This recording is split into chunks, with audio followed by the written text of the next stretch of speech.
Welcome to That's Good Self-Quarantined Football Podcast. I am Brandon Perna here with Will Keys. We didn't do the podcast per se last week.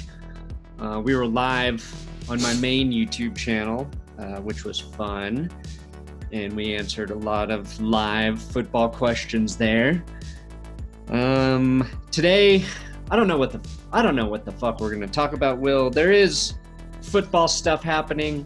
I mean, the big thing this week, Cam Newton got released, which is kind of weird. I don't know what the hell Carolina is doing besides of basically a full rebuild.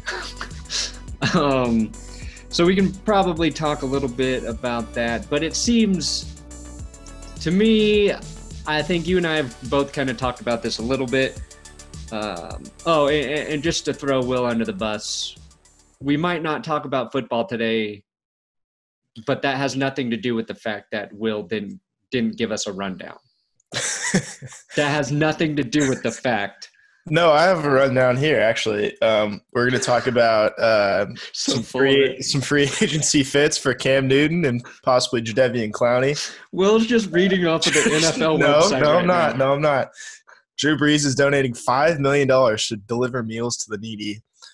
Tom Brady filed trademark application for TB times TB. That's all stuff we can talk about. Montana, good Joe save. Montana. Yeah. Good save, Will. I don't know what you're talking about. Good save. This is exactly what I want to talk about, though, because every week one of us is on top of at least starting the rundown. Yeah. Usually one of us kind of takes the reins on it and, puts in whatever. But, neither of us are motivated to do it. Absolutely and, that's been it's like a weird thing right now because we don't really have that much more time on our hands to do this. It's basically the same for us every week, but there is a definite sort of just feeling of anxiety and despair. And I think a lot of people are just kind of mind fucked by the uncertainty of what's going on. I feel healthy. I don't think I have much to worry about in terms of getting sick myself. Of course, I'm concerned about family and friends and everything like that. But my situation is very good right now. Very good. And I'm thankful for that. But trying to pretend like football is important while Will just gets up and leaves me just in the middle of the podcast, really throwing me off. A mistake not to close my door. But my point is before the taping of this, nothing bad has happened to me yet, and I think it's mostly just not knowing, which is throwing a real wrench into motivation and what's the point kind of thinking, especially with football. It's so unimportant, all these players getting paid a fuck ton of money while so many people are currently worried about where their next paycheck's going to come from, if they're going to be able to buy groceries in this week or this next month. I don't know, it just seems stupid to not vent or talk about what's going on. Or just to continue to pretend football is important. And that's what I'm trying to do on the YouTube channel. It's just keep myself positive, keep up with the NFL news, keep going in that direction because it helps me stay fucking sane. But also when we're trying to write through the day, trying to come up with the free agency winners, we had the script, 90% done. And it took me 3 days to do it, to shoot it and get it up and update it. I just didn't want to. And I don't really have that problem here that often. So I don't know. No, you don't. You're one of the more motivated people I know. And maybe that has to do with like you have like a mortgage and shit like that. Which that is 100% what it is. So it's a little different for me, but no, it's really taking it out of us a little bit. And I think part of it is, there's a lot of – since we work from home and now like everyone's taking a step back and working from home, our step back is just to not work at all. Yeah. Like that's where we need to go is like – there's really nowhere to go but backwards. Like, oh, I stopped making money. Why? Well, I gave up. I gave up. Well, why would we need it now of all times? It really should be going the opposite way when you think about it logically, but there's nothing logical about it. It's really just a lack of vitamin C, vitamin D. Which one comes from the sun? Vitamin D. That's right. That's why they call it Sunny D, I guess. Yeah, because my wife, Jess, she's working from home now. She worked from home all of last year, and then she started a new job in January and basically went into the office for 2.5 months, and now she's back working from home. So we've been going on walks every day, so we've gotten a little bit of sunlight. But that's the thing. It's like, to me, it's during the football season, I rarely leave the house. Like I am conditioned to self-quarantine. You got your own shelter in place. Because between all the work, the strain of the season, I still have a freelance gig I do on the side. And I spent from August to January where I have this window. Basically Saturday afternoons was my only free time where I wasn't doing something work-related. And I've been used to that. And usually that ends after January. And now it's just like, I got that time, but now I'm not supposed to leave the house. So it's, to me, it's in terms of routine, it's not that much of an adjustment. It's just like knowing that, oh shit, my mom's birthday is next week and we can't do anything. Like that's not that big of deal, right? In the grand scheme of things, but it's like, oh yeah, I won't get to see my family when we would normally be getting together and celebrating. So it's just like trying to make those small mental adjustments. And state of Colorado's now stay-at-home order, which every state should be at this point. It's just like, I don't know. Yeah, maybe like aside from like Alaska and Montana. Yeah.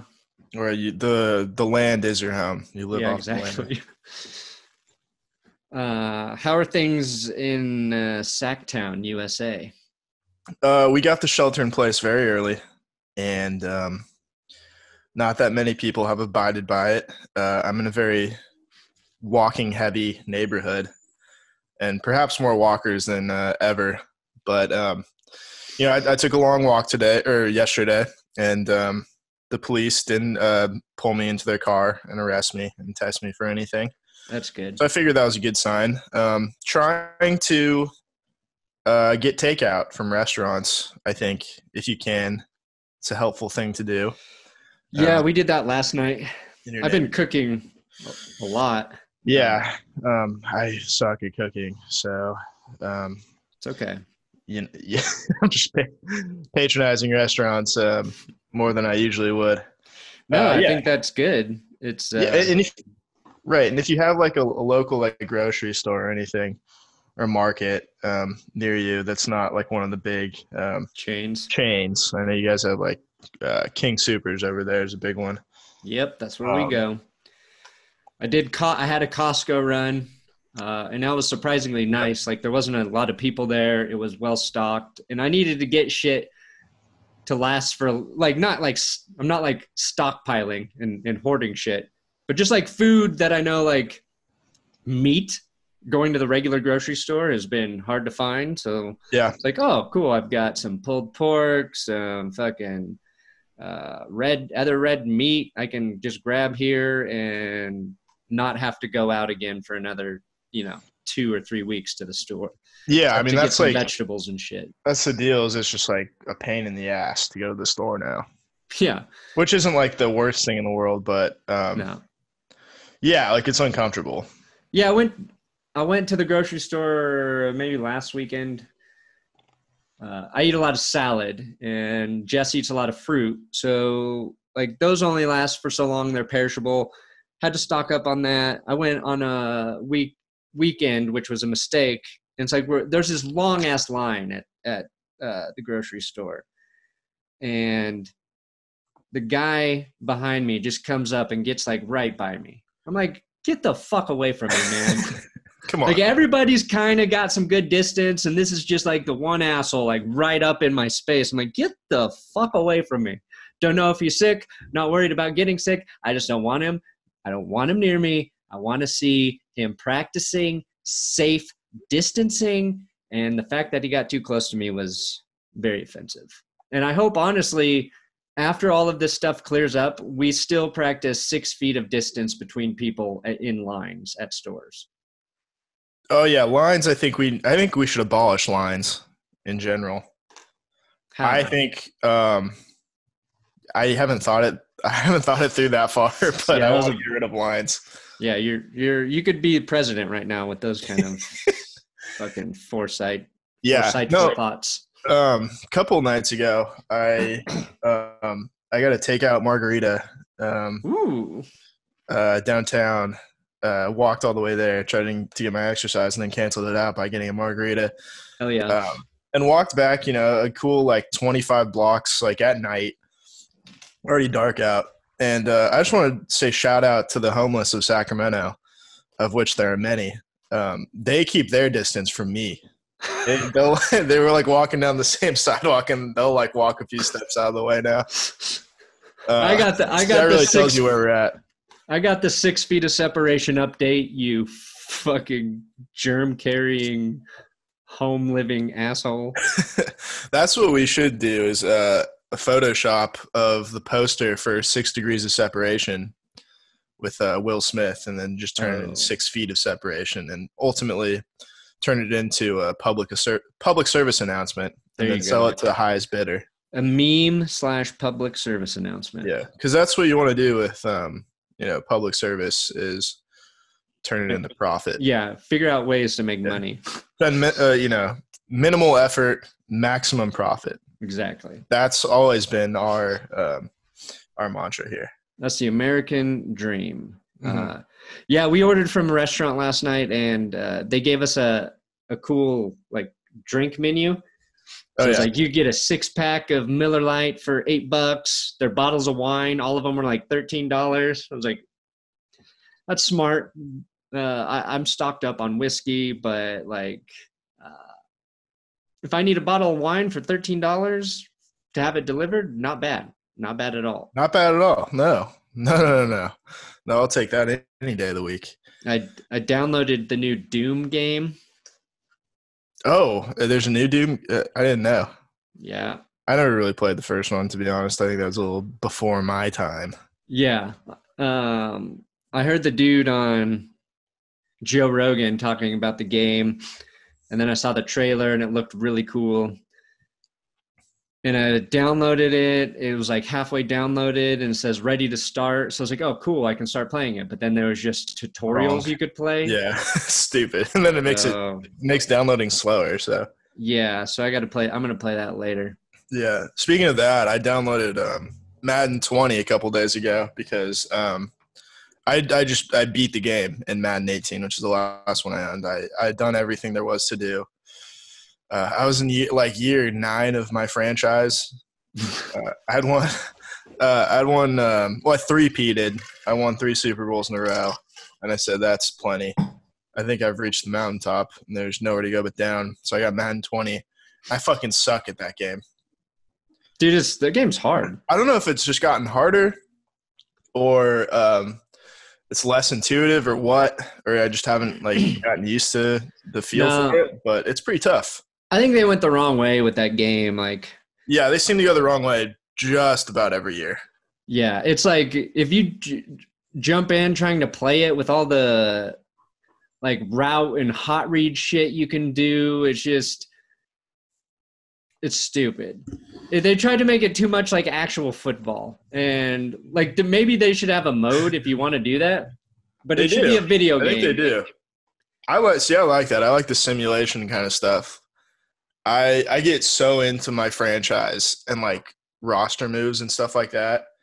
Usually what I do. That's part of it's fine. I'm talking about the actual gameplay. Like I want to look at a receiver that looks like he's sort of open, throw it that way, and know he'll probably catch it. Oh, no, you really have to you have to be Peyton Manning. You have to read a defense. You have to throw with anticipation. If you're playing on old Madden like I do. Yeah, if you play anything other than easy, it's like you got to know what's happening. Oh, yeah, you have to throw the ball in between defenders before the receiver makes its break. That I kind of like. The shit I don't like is you can't even hit a deep ball in stride anymore. You have to just make a spectacular catch to even complete a deep ball, which is annoying as shit. But that's Madden for you. And we have NFL 2K coming back in a couple years. Yeah, maybe that'll be different. So I'm really excited for that. Although, obviously NFL 2K5 is about as good as it gets with football video games. Up there with Madden 04 and All Pro Football 2K8, one of my favorites. Yeah, but 2K has changed a lot in 15 years, and we have to remember that. If you play NBA 2K, you know that. But still, I think it'll be better than Madden. We'll see. Good for everybody. The last ones I played were Game Day for PlayStation. Game Day for PlayStation? Game Day 97, 98, 99. Those were the ones I played when I was in middle school. Yeah, with block John Elway with 90-degree shoulders. Yeah, and Terrell Davis was one of the best players in the league. Yeah, he might have been on the cover of that, wasn't he? I was one of them. I think 99 maybe. Yeah, that was a boom of NFL video games. You had NFL Blitz, NFL Fever. You got around to NFL Street eventually. Oh, I loved NBA Street. NBA 2. Street 2. NBA Street 2. Although I always called it NBA 2 Street. Second Street. That's what I should have called it. Second Street of NBA. That would have been tight. That would have been really cool. If anybody has any video game recommendations that I can download on PlayStation or Xbox, please fire away because I have a lot of time on my hands. I guess we can talk about some football stuff. Yeah, I guess so. We're working on I want you to work on the free agency losers when you have time. I was working on that a little bit today. I love talking about losers. It is more fun than winners. Roasting some losers. I think I can already tell you who is a loser, but I'm going to save that. I mean, we can just talk. Should we talk about the Texans? Cool. Can we talk about the Texans? Yeah, we can. We can talk about the Texans. I don't think that's a spoiler, but they're a fucking loser-ass franchise. Bill O'Brien. Loser-ass coach and even more loser-ass GM. Yeah. Unbelievable. They're up 24-0 in the divisional round, and ever since that point, they have been the most abysmal franchise in the NFL. From that point, stupid. And it's going to end up with them. It's going to end up with them trading Deshaun Watson. It's inevitable. Bill O'Brien has gone completely ornamental.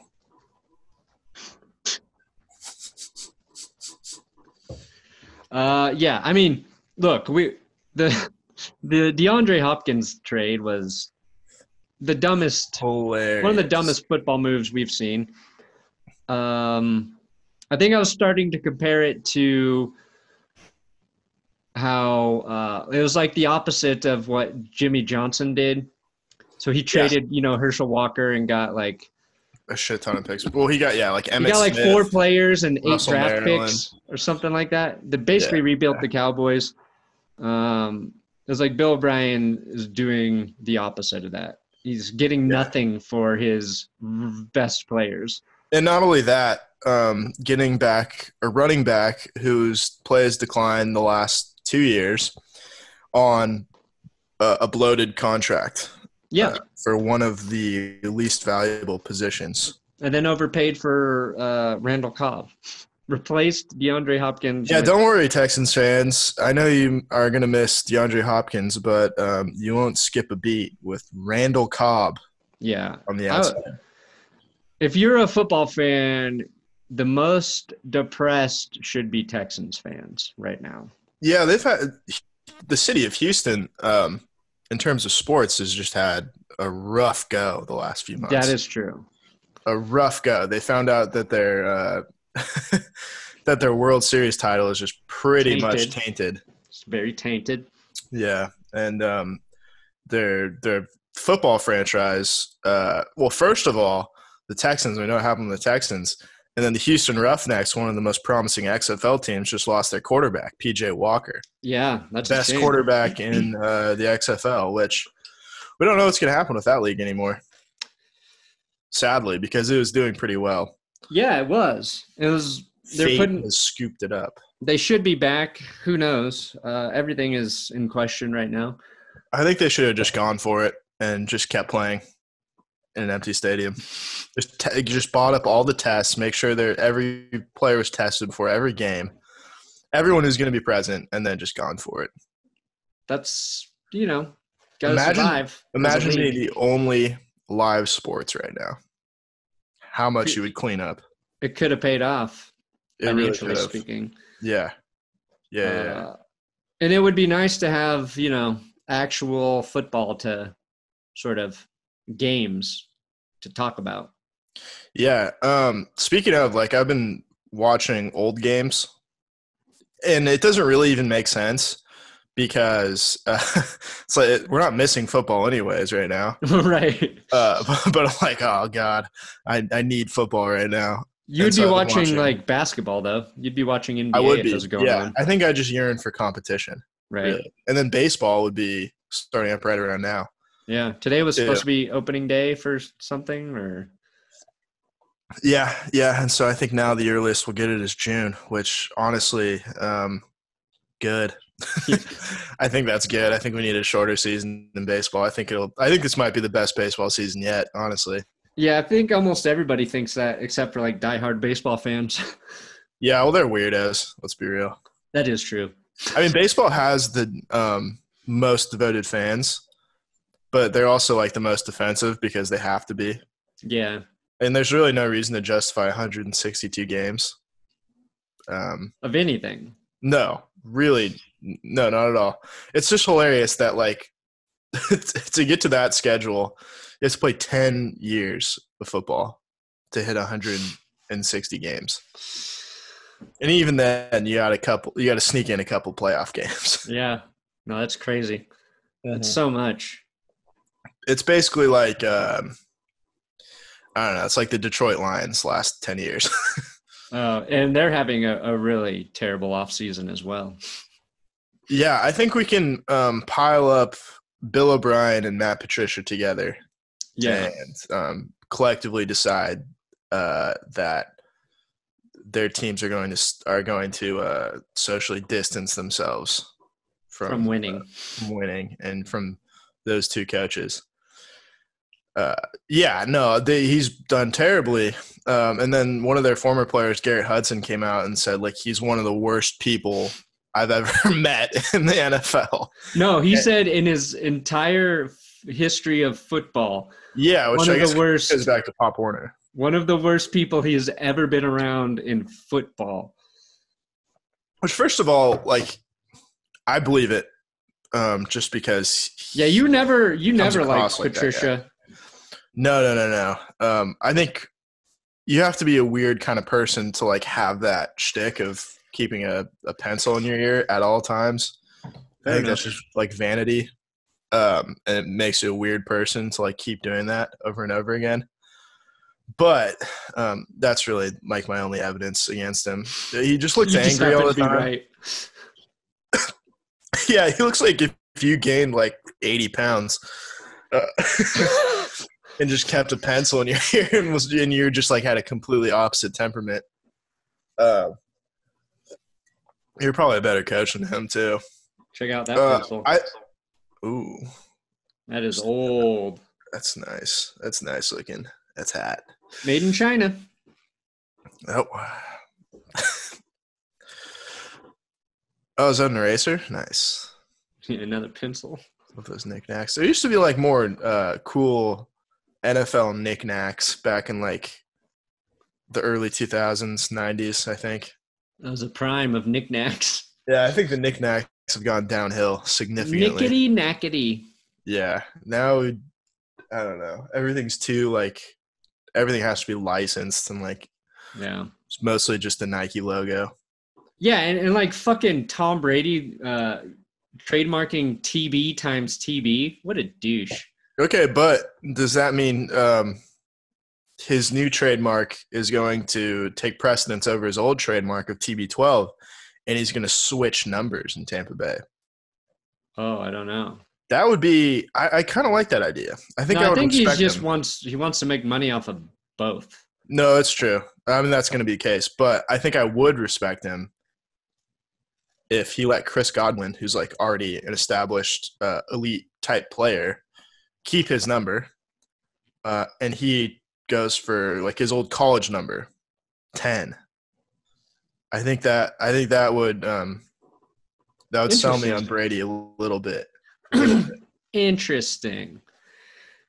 I just think TB times TB is dumb. Yeah, why don't you do TB squared? Yeah, or just I don't know. Like, is the 500 million net worth not enough? You know, like yeah. Or just like TB2 TB, right?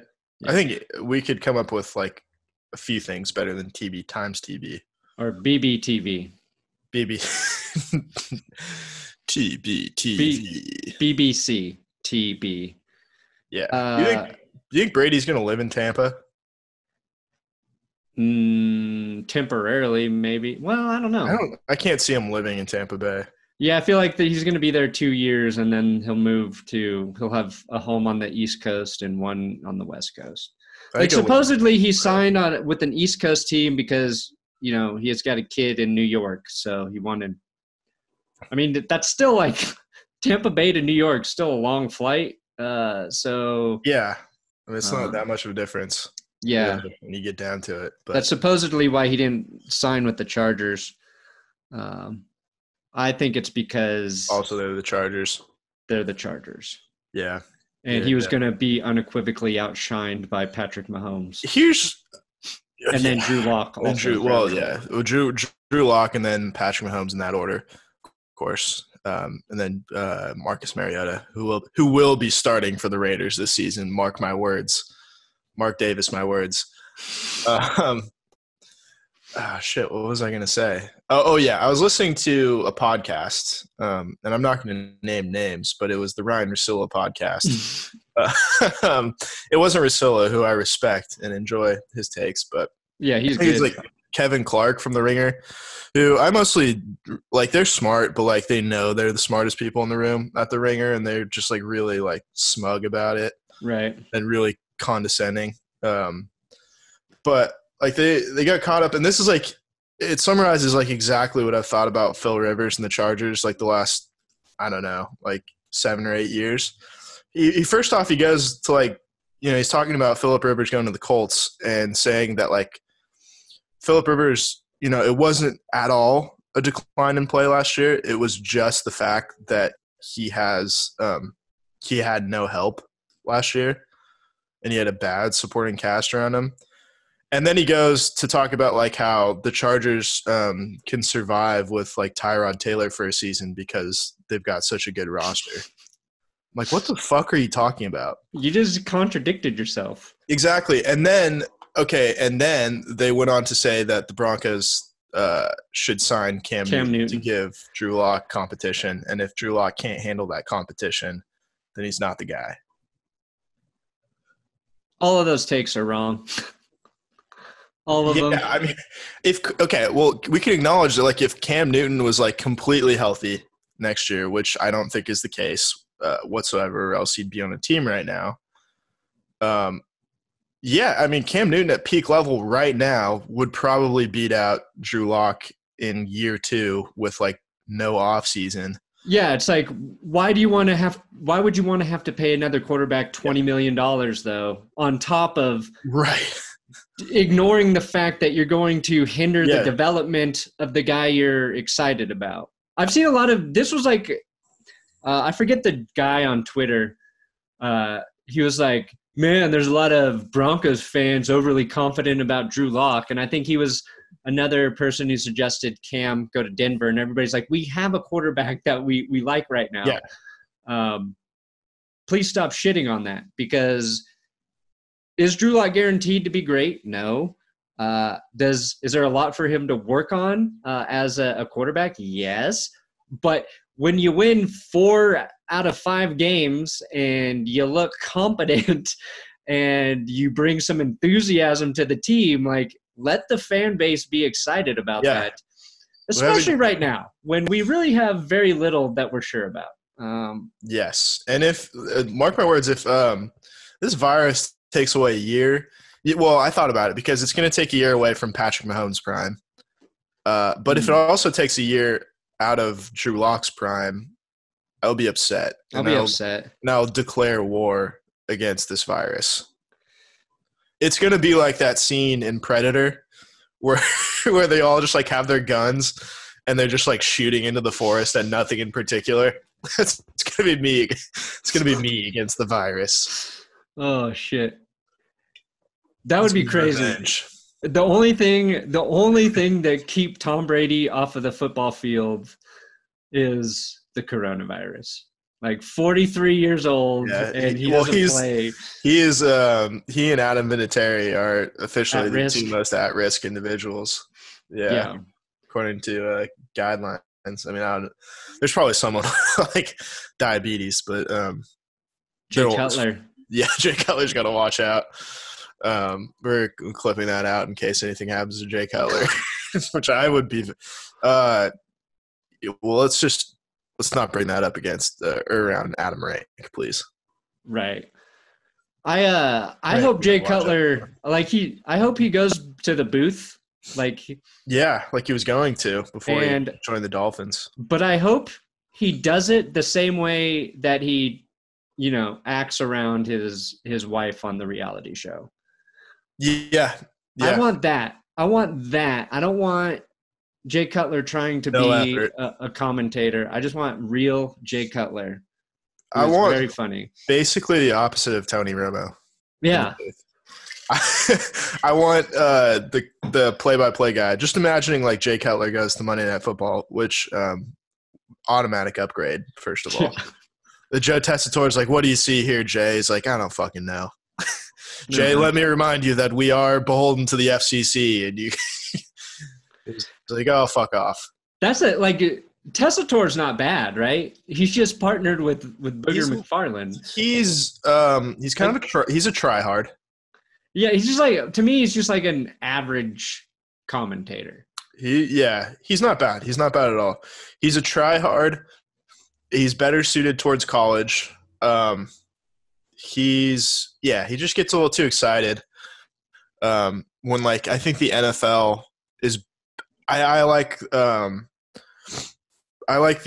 Pat Summerall types a little bit more. Gotcha. But not like the people who rip off Pat Summerall's style, like Joe Buck. Not like that. Although Joe Buck has gotten a lot better in the last, 10 years. I was watching, I think it was like the Buccaneers-Eagles NFC Championship game from like 2002 when the Buccaneers went to the Super Bowl. And the opening kickoff is Brian Mitchell returning it to like the 25-yard line. Just like a nice long return. And then everybody's like praising Joe Buck for this amazing call of the first play of the game. It's like Mitchell to the 25. It's like that's just him just like doing a shitty impression of Pat Summerall, who was much better. Mitchell to the 25. And he's only gotten better. You got to credit the Pardon My Take guys for kind of breaking down Joe Buck's natural barriers and turning him to a more like fun guy. Also, Thursday Night Football, I don't think he takes that quite as seriously as the Sunday games, right? Or he's calling the World Series, and I think he lets his weird hair plugs down in that environment with Troy Aikman. Little personality comes out, a little bit of a hey, yes. Maybe he is a normal guy. A little personality comes out, but I'll always be. I think in my power rankings of NFL announcers, because everyone was wondering. I know you and I both really like Dick Enberg.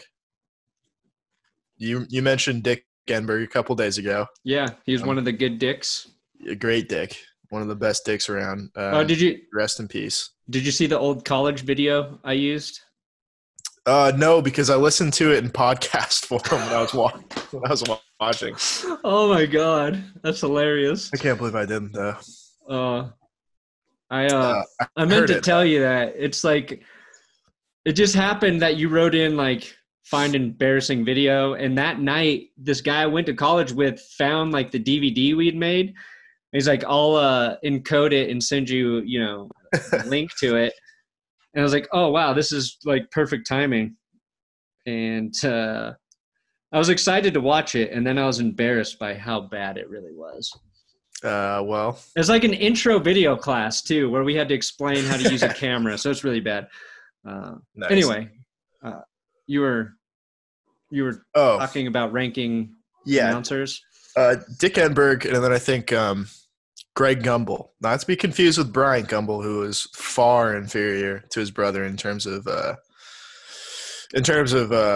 football announcing. Tirico was really good on Monday Night Football. He was underrated. Yeah, Tirico was good. He's currently being wasted on NBC on like shitty Notre Dame games and like the occasional NFL game when Al Michaels isn't feeling it. Al Michaels is great, first of all, although I think he's kind of declined in recent years. Yeah, he's getting old. He's getting old, yeah. I think Mike Tirico is just like he's about to push him down the stairs and take over the booth with Collinsworth. Tirico and Manning would have been nice. That'd be very good. Yeah, that's another thing we should talk about is Peyton Manning turned down ESPN's offer politely. $20 million a year? Nah.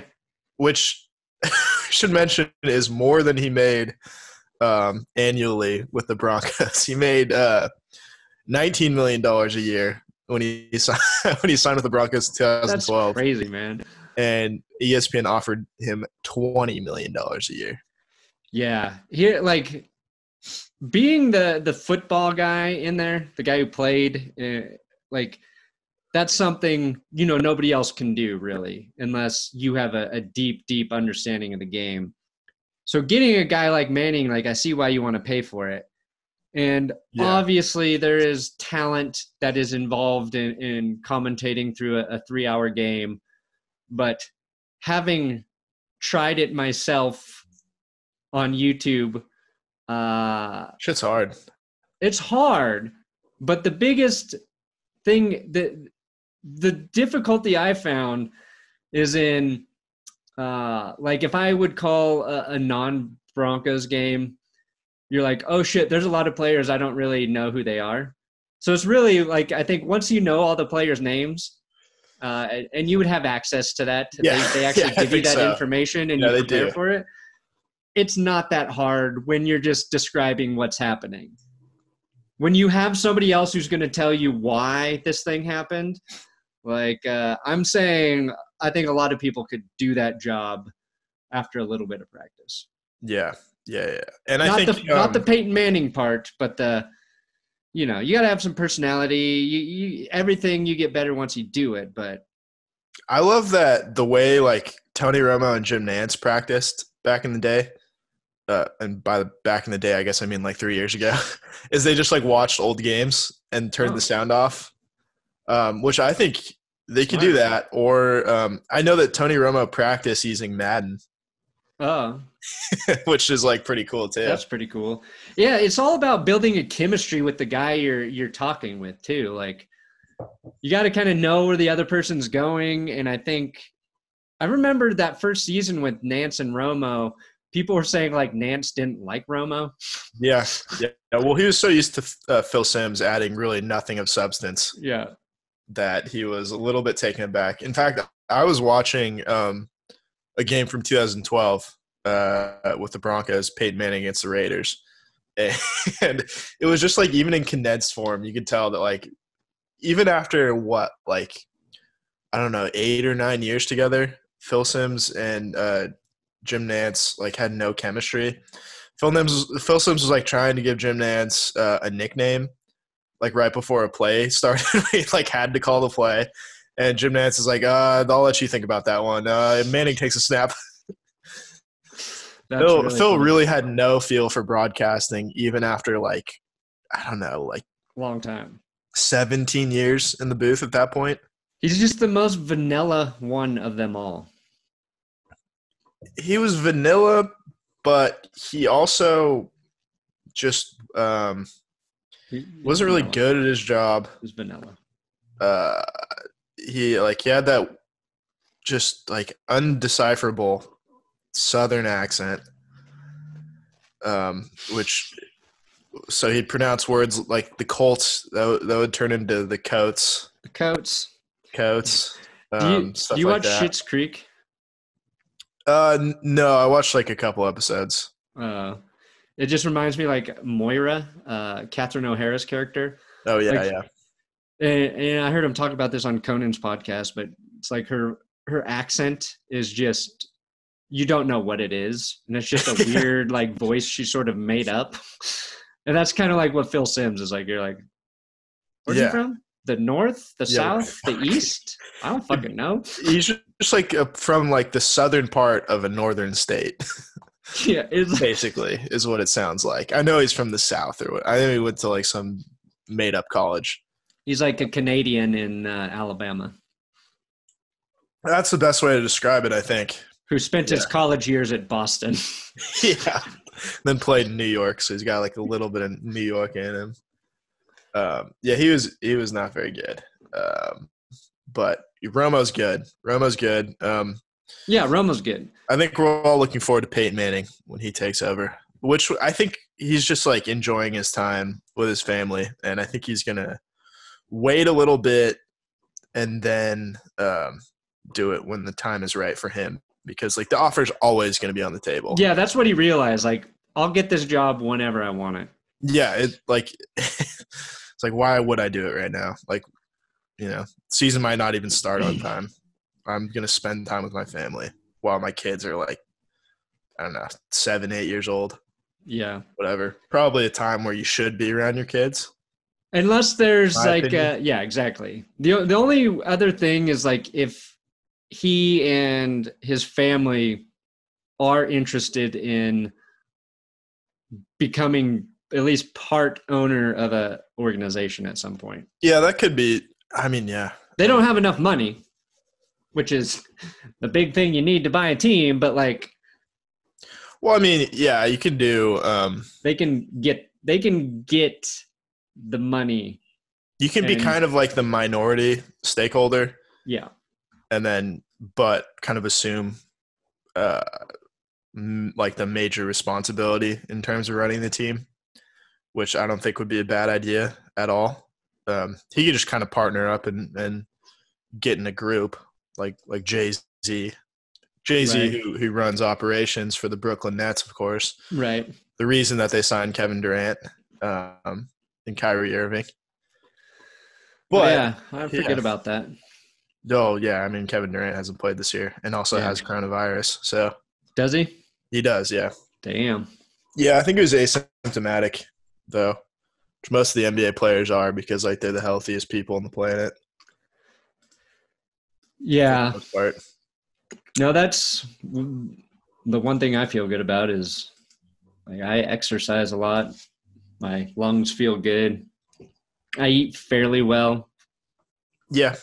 But yeah, I mean, you're flexing on us talking about all the salad that you buy earlier. It was so much salad that, you can you can buy it in bulk and not worrying about it expiring. It's weird. I eat a salad almost every day of my life. That's and it's been that way. I've always liked salad. Well, I mean, I like dressing on top of vegetables. So yeah, so I don't like really salad. What it is. I just like dressing and like chicken.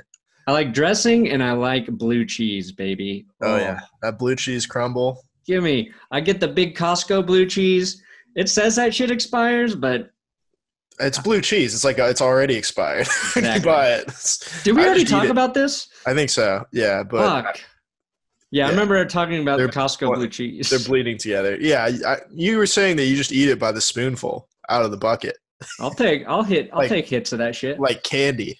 Yeah. I'll take hits of that shit. I don't know, kind of weird, but I have a question for you. Who do you think out of like the active players, and let's leave out like the Greg Olsons of the world who have already kind of dipped into it, but who's going to make a good color commentator after they retire? Let's take out Rivers and Greg Olson. Okay, yeah, because Olson was starting to – I felt like he was starting to find his groove in the XFL. Like, oh, that's right. That's right. He was calling those games, and he was getting better every week. Let's see here. Commentator, current coaches too. If you want to throw in any coaches. No, I don't. Okay, fair enough. Let me think about this. I think Sean McVay would be good. Oh yeah, he would be. He's got that good, voice. Actually. He's got that weird voice. Yeah, him and I guess Kyle Shanahan. McVay would be better, but like their knowledge. Yeah, I think McVay would be. Yeah, I think he's got a better voice. Wade Phillips would be fun too. Wade Phillips would be good. He'd be good as like the third guy in a booth. Yeah, right? Exactly. Just to kind of like add the occasional insight, but mostly for levity. I coached his grandpa back in the day. Mm-hmm. Probably true.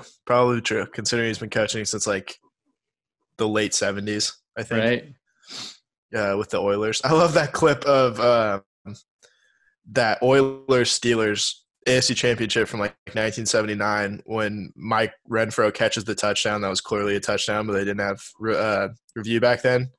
They called him out of bounds, and they cut to like the coaching booth, and like a semi-young Wade Phillips just like throws his headset, yells, "Come on!" They're like, oh, that's Wade Phillips. Wade Phillips. Been coaching forever, and he's like, and he only hit his peak as a coach in like 2015, which is incredible. Yeah, that is a long career. Yeah, I mean, maybe his best game, honestly, was as a defensive coordinator. Super Bowl kind of 50? a take. I was going to say Super Bowl 53 or 53, where he lost. Yeah, because his offense betrayed him. That was one of the best ones ever. Yeah, Sean McVay let him down. God, I wish they would have won that game. That was one of the more boring Super Bowls I've ever watched. Like everyone was waiting for it. It was incredibly boring. Because there's a lot of Super Bowls that start out really, really slow. Right. And then they heat up in like the second quarter. And I just kept waiting for like there to be a barrage of scoring, and it never happened. Yeah, no, it never. I don't think most people remember that Super Bowl. There was one touchdown in that game? Yeah, and it was like a 1-yard run by Sony Michel. Yeah. I think Jalen Ramsey would be fun to listen to in the booth. I want somebody who's going to say some shit. You know what I mean? Yeah, he'll just talk shit about like that's what I want. Players he like played with or played against. That guy was no good. Like that guy sucked. That guy sucked. Yeah. Yeah. It's really funny that like the Rams cap situation is that like it's all tied up in like 3 players at this point. It's their cap situation's bad. Jared Goff, whenever they re-sign Jalen Ramsey, I don't think they have already, and then Aaron Donald. Yeah, no, Ramsey will be a free agent right now in 2021. I would just like call the Rams if I were an NFL team. Just call and see like what would it take to get Aaron Donald right now. Oh, yeah. God. Why not? Oh, that would be such a huge get for a team. And like you'd have to take on the contract, which most teams would be okay with when you I'd take the contract and I would give up my first round draft pick to get Aaron Donald. I think and then some. Yeah. Probably. Like, he's just the most dominant player on defense anywhere. Yeah. Doesn't matter who's around him. Yeah, bad offseason for the Rams between, having to get rid of Todd Gurley, just accepting that Jared Goff is going to be their quarterback for the next 10 years. Yep. Making, $50 million a year. And then the logo thing too. Oh God. That sucked. Very shitty logo. So bad. I mean, I'm gonna look at it right now. They've got Eric Dickerson trying to fix it. Yeah, he's pleading. He's trying to get them to correct it. My question is, what was wrong with the old logo? The old logo's good. Yeah, it was fine. That's what we basically said. It was nobody ever complained about the Rams logo. It's not like the Browns where you just chose the color brown and said, let's run with that. I don't even mind that, honestly. That's okay. It's simple. It's whatever. But it just was not on this team should improve their logo list. Yeah, I feel like most logos are going to get shit on when they come out now. Yeah, but it's also I think the real problem is it looks like a corporate logo. It does, yeah, it does. And even the Ram, the Ram itself it's like a weird take on the Ram. I don't know. A little weird, yeah. My question, they're not putting it on the helmet though, right? I hope not, because the Ram horns are one of the better. I don't think they are. One of the better designs out there. First of all, they really need to change their away uniforms to match the home throwbacks, because the away uniforms are pretty ugly. Right.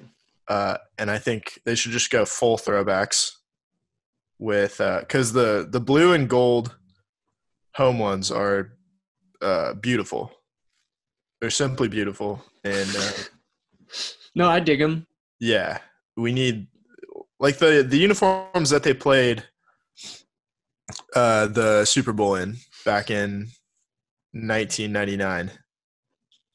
The white ones. Those are good looking uniforms. You like those too? Yeah, the Kurt Warner MVP season ones.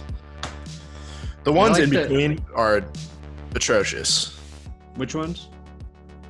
The navy blue and the not yellowish gold, but the gold. The really deep gold. Yeah, I don't like the gold and navy blue.